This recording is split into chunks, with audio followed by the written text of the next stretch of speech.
UDF-നുള്ള SDPI പിന്തുണയെക്കുറിച്ച് ഇതിൽ കൂടുതൽ വിശദീകരിക്കാൻ കഴിയില്ലെന്ന് പ്രതിപക്ഷ നേതാവ് VD സതീശൻ ന്യൂസ് 18നോട്. മലയാളം മനസ്സിലാക്കുന്നവർക്ക് പറഞ്ഞതിന്റെ അർത്ഥം മനസ്സിലാകും.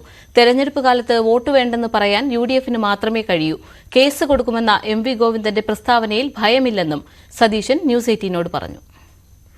തെരഞ്ഞെടുപ്പ് പ്രചാരണം അതിന്റെ ഒരു വലിയ ചൂടിലേക്കെല്ലാം തന്നെ നീങ്ങുന്നു. അന്തരീക്ഷം പോലെ തന്നെ ഇപ്പോൾ കേരളത്തിൽ മുഴുവൻ ഓടി നടക്കുന്ന പ്രതിപക്ഷ നേതാവ് ശ്രീ VD സതീശൻ നമുക്കൊപ്പം ചേരുന്നു. എന്താണ് പൊതുവിലുള്ളൊരു ട്രെൻഡ് സൂചിപ്പിക്കുന്നത്? അല്ല, വളരെ അനുകൂലമായ ഒരു ട്രെൻഡാണ് UDF-നെ സംബന്ധിച്ചിടത്തോളം ഉള്ളത്.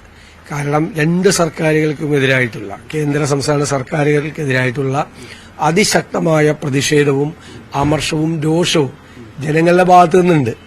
രണ്ട്, ദേശീയ തലത്തിൽ ഈ ഫാസിസ്റ്റ് ഗവൺമെന്റിനെ, ഈ വർഗീയ ശക്തികളെ അധികാരത്തിൽ നിന്ന് താഴെ ഇറക്കണം എന്ന് മതേതര കേരളം ആഗ്രഹിക്കുന്നു.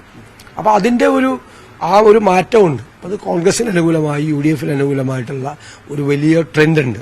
ഞങ്ങൾ പ്രതീക്ഷിക്കുന്നത് കഴിഞ്ഞ പ്രാവശ്യം 20-ൽ 19 ഈ പ്രാവശ്യം ആ നഷ്ടപ്പെട്ട ആലപ്പുഴ ഉൾപ്പെടെ വലിയ ഭൂരിപക്ഷത്തിൽ തിരിച്ചു പിടിച്ച് 20-ൽ 20 സീറ്റും ജയിക്കാൻ പറ്റുമെന്നുള്ള പ്രതീക്ഷയിലാണ് ഞങ്ങൾ പോകുന്നത്.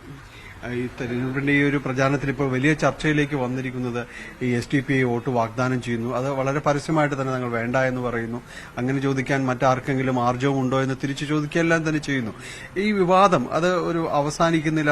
പ്രതിപക്ഷ നേതാവിന്റെ മറുപടിയിൽ വ്യക്തതയില്ല എന്നാണ് കുറച്ചു സമയം മുമ്പ് CPM സംസ്ഥാന സെക്രട്ടറി തന്നെ പറഞ്ഞിരിക്കുന്നത്.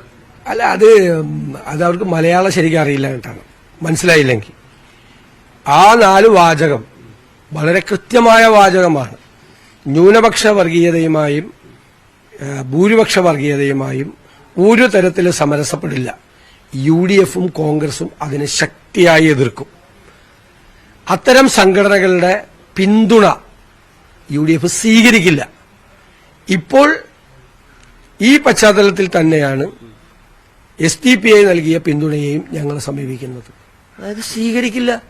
അതിനേക്കാൾ പിന്നെ മലയാളം ഏത് വാക്കാണെന്ന് ഗോവിന്ദ മാഷ് പറഞ്ഞുതരാൻ പറ. അതിനേക്കാൾ നല്ലൊരു വാചകം ഗോവിന്ദ മാഷ് പറഞ്ഞുതരാൻ പറ. ഇവര് വിചാരിച്ചത് ആരെങ്കിലും തെരഞ്ഞെടുപ്പ് കാലത്ത് പിന്തുണ കൊടുത്ത ഇവരൊക്കെ ഇതിന്റെ പുറകെ നടക്കുന്ന ആളാണ്. ഈ ഗോവിന്ദ മാഷിന്റെ പാർട്ടിയുടെ മുഖ്യമന്ത്രിയൊക്കെ ഇത്തരം ആളുകളുടെ പുറകെ നടന്ന് ചോദിക്കുന്ന ആളല്ല.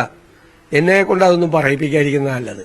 ഞങ്ങൾ പറയുന്നു, കേരള രാഷ്ട്രീയത്തിൽ ഒരു മുന്നണിയും ഒരു രാഷ്ട്രീയ പ്രസ്ഥാനവും ഇതുപോലത്തെ ഒരു ധീരമായ തീരുമാനം പറഞ്ഞിട്ടില്ല. ധീരമായ തീരുമാനം ഞങ്ങൾ ആദ്യം പറഞ്ഞു. ഞങ്ങൾ അവരായിട്ട് ചർച്ച നടത്തിയിട്ടില്ല, അവരുമായിട്ട് ധാരണ നടത്തിയിട്ടില്ല. അവർ UDF-ന് പിന്തുണ പ്രഖ്യാപിച്ചു. ഞങ്ങൾ ആലോചിച്ച് പറയും. ഒറ്റയ്ക്ക് ഞാൻ പറയാമോ? പറയാൻ പാടില്ല. പറഞ്ഞിരുന്നെങ്കിൽ നിങ്ങൾ പറഞ്ഞതിന്റെ ലീഗിൽ അതൃപ്തി, കേരള കോൺഗ്രസ് അനിഷ്ടം, കോൺഗ്രസിൽ അഭിപ്രായ വ്യത്യാസം എന്നൊക്കെ വെറുതെ വാർത്ത കൊടുത്തേനെ. അതൊന്നും ഞങ്ങളെ കിട്ടില്ല. ഇനി ഞങ്ങള് 3-ാമത്തെ ദിവസം ഞങ്ങൾ പല സ്ഥലത്ത് കേരളത്തിലെ പല ജില്ലകളിൽ പ്രചരണം നടത്തുന്ന ആളുകളാണ്. രാഹുൽ ഗാന്ധിയുടെ നോമിനേഷൻ കൊടുക്കുന്ന അന്ന് ഞങ്ങൾ എല്ലാവരും വയനാട്ടിൽ 3-ാമത്തെ ദിവസം ഒത്തുചേർന്ന് 4-ാമത്തെ ദിവസം ഞങ്ങളുടെ അഭിപ്രായം പറഞ്ഞു. എത്ര കൃത്യമായിട്ടാണ് പറഞ്ഞത്.